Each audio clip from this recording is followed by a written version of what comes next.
মালাকুল মউত আজরাইল জান কবজ করার আগে একটা মৃত্যুর যন্ত্রণা শুরু হয়। যার শুরু হয় সেই কেবল বুঝে, অন্যরা জানে না, সে উপলব্ধি করে। সাকরাতুল মাউত বলে এটারে। কি বলে? মৃত্যু যন্ত্রণা। তাফসীরের মধ্যে আছে, এই পৃথিবীর সবচেয়ে বড় ইমানদারও যদি হয়, তিনি যদি নবীও হয়, তিনি যদি রাসূলও হয়, তিনি যদি সর্বশ্রেষ্ঠ রাসূলও হয়, তারও মৃত্যু যন্ত্রণা হয়। আবার সে যদি সর্বনিকৃষ্ট কাফেরও হয়, তারও মৃত্যু যন্ত্রণা হয়। সাকরাতুল মাউত থেকে কারো মুক্তি নেই।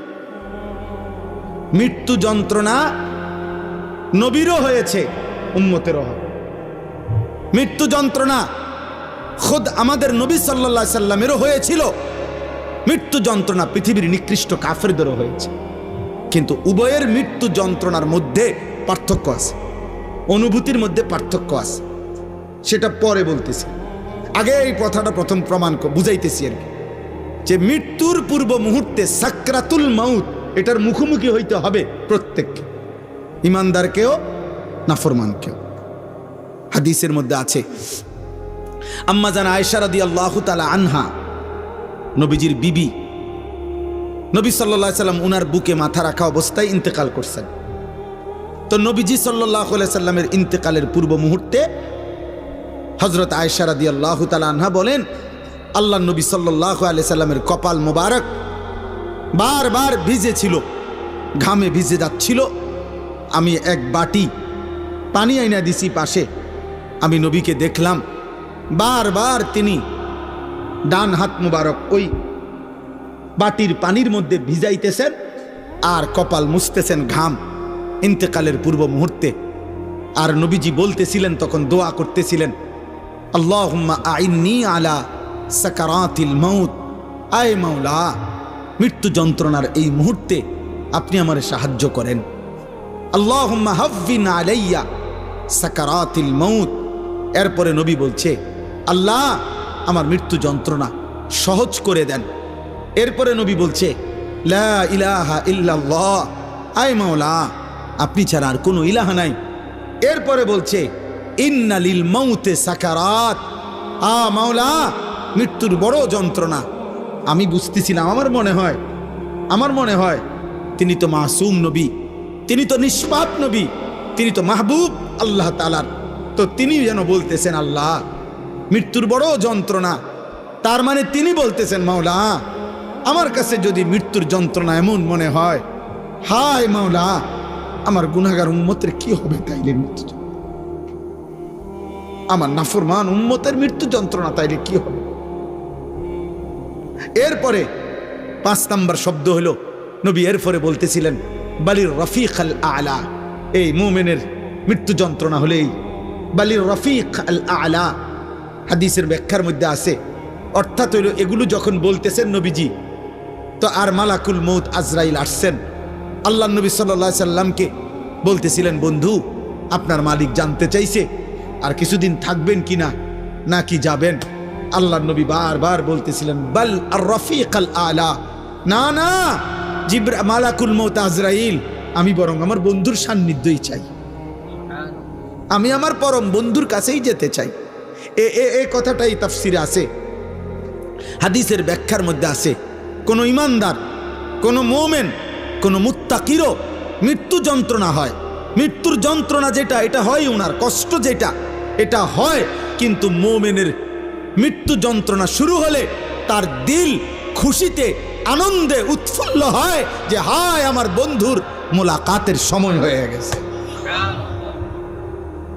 গত 60 বছর আমি যে বন্ধুর জন্য সেজদা দিছি 5 ওয়াক্ত, গত 60 বছর, 40 বছর, 50 বছর যে মালিকরে আমি ডাকছি দিবানিশি, কখনো সুবহানাল্লাহ, কখনো আলহামদুলিল্লাহ, কখনো ডাকছি আল্লাহু আকবার, কখনো ডাকছি লা ইলাহা ইল্লাল্লাহ, কখনো ডাকছি আস্তাগফিরুল্লাহ।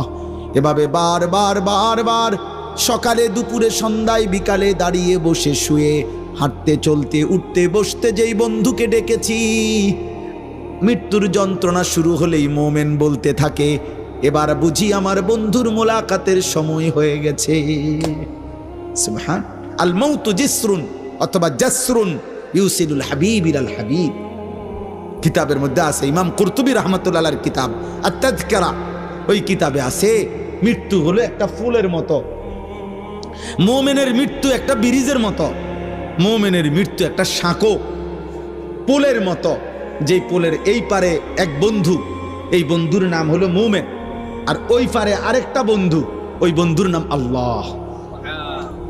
এই একজন হাবিব, এখানে একজন হাবিব। তো ওই পারের বন্ধু আল্লাহ, এই পারের বন্ধু মুমিনকে ডাকতেছে, আও আয়ালো, এই পোল এটা পার হয়ে আসো, আসো আমি বন্ধুর মুলাকাতে আসো। তো বুজুর্গানে দিন বলে মৃত্যু হচ্ছে এমন যে একটা পোল, যেন এক বন্ধু এই পোল পার হবে মানে মৃত্যুবরণ করবে, তো পরম বন্ধু আল্লাহর মুলাকাত হয়ে যাবে, মুলাকাত। তাইলে কথাটা বুঝেন, মৃত্যুর যন্ত্রণা মুমিনের হবে কিনা? কথা বলে না, হবে। ভীষণ যন্ত্রণা, ভীষণ যন্ত্রণা।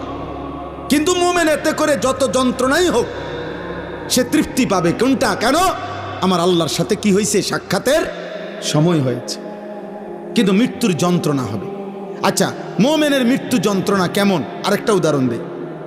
রাসূলুল্লাহ সাল্লাল্লাহু আলাইহি সাল্লামের বিখ্যাত একজন সাহাবী হযরত আমর ইবনুল আস রাদিয়াল্লাহু তাআলা আনহু। আমর ইবনুল আস, আমার কাছে আমার গাড়িতে একটা কিতাবে আছে, এই কিতাবের নামই হলো ওয়াজাআত সাকরাতুল মাউত বিল হক। আমি এটা পড়ি আর কি, আরবি কিতাব। ওইখানে আছে আরব দেশের একজন বড় আলেম, মশহুর বর্তমান সময়ের একজন বিখ্যাত ব্যক্তি ডক্টর আয়েজ আল কারনি, ওনার লিখিত কিতাব। তো উনি লিখছেন সেখানে নবীজির একজন বিখ্যাত সাহাবী আমর ইবনুল আস রাদিয়াল্লাহু তাআলা অনেক প্রসিদ্ধ সাহাবীদের একজন। এই সাহাবীর মৃত্যুর সময়, ওনার যখন সাকরাতুল মউত শুরু হয়েছে, এই মৃত্যু যন্ত্রণা, তখন ওনার ছেলে আব্দুল্লাহ, উনিও সাহাবী। এই সাহাবীর ছেলেও, আমি বললাম আপনারা এই এখনো দুই একজন মোবাইল ধরে রাখছেন, মানে বুঝতে চাচ্ছেন না। আপনি শুনেন, আপনি শুনেন। তো আব্দুল্লাহ রাসূলুল্লাহ সাল্লাল্লাহু আলাইহি সাল্লামের সাহাবী আমর ইবনুল আসের ছেলে আব্দুল্লাহ, উনিও সাহাবী, মানে বাপ ফুত দুইজনেই কি সাহাবী। তো এই ছেলে আব্দুল্লাহ ওনার আব্বা আমর ইবনে আসকে জিজ্ঞেস করতেছে মৃত্যুর পূর্ব মুহূর্তে, আব্বা বলেন তো এই মুহূর্তে আপনার সাকরাতুল মউত, মৃত্যু যন্ত্রণা কেমন মনে হচ্ছে? কিতাবে লিখছে সাহাবী কি কয় শুনেন। উনি ইমানদার, উনি সাহাবী, নবীজির কলিজার টুকরাদের একজন। উনি বলতেছে, ইয়া বুনাইয়া, হে আমার প্রিয় সন্তান, কান্না জিবালাদ দুনিয়া আলা সাদরি ফুত, সন্তান আমার মনে হচ্ছে পৃথিবীর সবগুলো পাহাড় আমার বুকের উপরে চাপ দিয়ে রাখছে। এক মুমিন বলতেছে, এক সাহাবী বলতেছে, কান্না জিবালাদ দুনিয়া আলা সাদরি, যেন পৃথিবীর সবগুলো পাহাড় আমার বুকে চাপ দিয়ে রাখছে রে। এরপরে আরেকটু আছে, উনি বলছে ওয়া কান্নি আতানাফাসু মিন সাকবিল ইবরা, আমার মনে হচ্ছে ফুত সন্তান আমি যেন এই বুকে পাহাড় চাপা অবস্থায় সুইয়ের ছিদ্র দিয়া নিঃশ্বাস নিতেছি, ছিদ্র দিয়ে আমি যেন একটু একটু নিঃশ্বাস নিচ্ছি। প্রিয় বন্ধু, প্রিয় নওজোয়ান, আমার বাপ বলেন তো, একজন ইমানদার, একজন সাহাবীর মৃত্যুর যন্ত্রণার হালাত যদি এমন মনে হয়, আজকে 30 বছর যে সুদ খায়, এবার আর কি তো হবে? আজকে 60 বছর বয়স, এখনো যিনি বিড়ি সিগারেট খায়, ওনার কি হবে? আজকে 60 বছর ধরে কথায় কথায় যে গালিগালাজ ছাড়া কথা বলতে পারে না, ওনার কি হবে? আজকে 60 বছর ধরে যিনি চা দোকানে বসে বসে এখনো বুড়া হয়ে গেছে, এখনো রঙিন টেলিভিশনে নাটক সিনেমা দেখে, ওনার কি হবে? যে মহিলা আজকে 20 বছর ধরে 30 বছর ধরে বেপর্দা, আমার ওই মায়ের কি হবে? যে বোন আমার পরের ছেলের সাথে হারাম সম্পর্ক, অবৈধ সম্পর্ক করে, আমার সেই বোনের কি হবে? আমার যুবক, তুমি যে গত 365 দিনে, এক বছরে কোনো দিন ফজরের নামাজ পড়লা না, তোমার কি হবে দোস্ত? হ্যাঁ, এই সময়ে যদি তোমার মৃত্যুর যন্ত্রণা শুরু হয়, হালাত কি হবে? বলো ভাইয়া, বলো ভাই। এরকম কয়টা উদাহরণ শুনবা? হযরত নূহ আলাইহিস সালাম 950 বছর যিনি দুনিয়ার হায়াত পাইছেন, ওই কিতাবে লিখছে, ওনার যখন মৃত্যুর যন্ত্রণা শুরু হয়েছে, ওনাকে জিজ্ঞেস করছে, হে নবী নূহ, গত 950 বছর পৃথিবীতে ছিলেন, আপনার কাছে কেমন লাগছে? কতটুকু সময় ছিলেন দুনিয়ায়? 950 বছর কি মামুলি কথা? নূহ আলাইহিস সালাম কি বলছে জানেন? নূহ আলাইহিস সালাম বলছে, শোনো, আমার মনে হচ্ছে একজন লোকের একটা ছোট্ট ঘর, একটা ছোট ঘর, যে ঘরের এদিক দিয়ে একটা দরজা, এন্দিয়া ঢুকে এন্দিয়া বাইর হয় আরেকটা দরজা দিয়ে।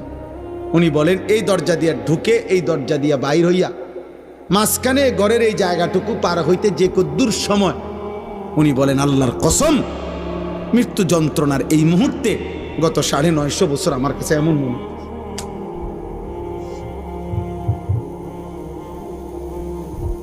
তিনি নবী, তিনি নবী, ওনার হালাত যদি এমন হয়, আমার কি হবে? আমাদের কি হবে? আমাদের কি হবে? আয়ে কারীম, এজন্য দোস্ত তাফসীরে একটা উদাহরণ লিখছে, এই একটা উদাহরণ দিলে আপনি বুঝবেন। এবার বিপরীত অংশের উদাহরণ শুনেন। এই পৃথিবীতে ধরে নেন, ছেলেরা তোমরাও শোনো, কোনো একজন যদি বুঝে, এই পৃথিবীতে যদি কেউ, তাফসীরের মধ্যে লিখছে 900 বছর হায়াত পাইল। কয়শো বছর? এই 900 বছর সে আল্লাহর নাফরমানি করছে। ধরেন চুরি, ডাকাতি, জিনা, ব্যভিচার, মদ, জুয়া, নাচ, গান, সুদ, ঘুষ, হারাম, আল্লাহর নাফরমানিতে কাটাইছে, সেজদা দেয় নাই, বন্দিগি করে নাই। কিন্তু 900 বৎসরে কোনো দিন 1 সেকেন্ডের জন্য ওই কোনো দুঃখ কষ্ট পায় নাই। ধরে নেন একবারের জন্য একটু চোখের পানি পড়ে নাই তার, একটা কাঁটার আঘাতও তার কোনোদিন লাগে নাই, 1 সেকেন্ডের জন্য তার মনটা খারাপ হয় নাই, কোনো কষ্ট, কোনো যন্ত্রণা, কোনো দুঃখ তার হয় নাই। কয়শো বছরে? কিন্তু করছে কি? নাফরমান করছে কি? খোদার কসম তাফসীরে লিখছে, এই 900 বছর পরে আল্লাহর নাফরমানি করে এক বিন্দু দুঃখ যে পায় নাই, যেদিন তার মৃত্যু যন্ত্রণা শুরু হবে, মৃত্যু যন্ত্রণার প্রথম সেকেন্ড, 1 সেকেন্ডে আল্লাহর কসম এই 900 বছরের সুখ আর আনন্দ এই নাফরমান প্রথম সেকেন্ডেই ভুলে যাবে। দ্বিতীয় সেকেন্ডে যদি তারে বলা হয়, হে আল্লাহর বান্দা, দুনিয়ার জীবন তুমি কেমনে কাটাইছো, সে বলবে, আয় রব মাওলা, জীবনের সুখ কি জিনিস আমি কোনোদিন দেখি নাই, আনন্দ কাকে বলে মাওলা আমি দেখি নাই। আহ